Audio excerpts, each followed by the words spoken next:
அப்புறமேட்டு ஃப்ரெண்ட்ஸ் அந்த போலீஸ்காரை காட்டுறாங்க.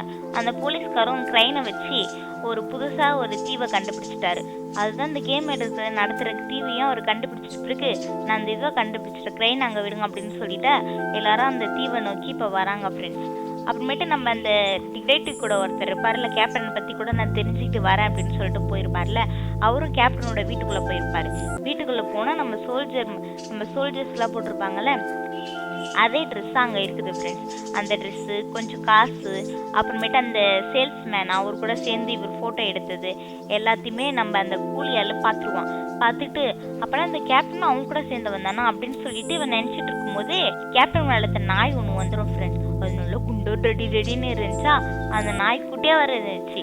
அந்த நாய் உள்ளே வந்துட்டு அந்த கூலியால் பயமுறுத்துது. உடனே அந்த கூலியால் என்ன பண்ணுறான், தற்காப்புக்காக அவனோட கண் எடுத்து அந்த நாயை சுட்டுறானா.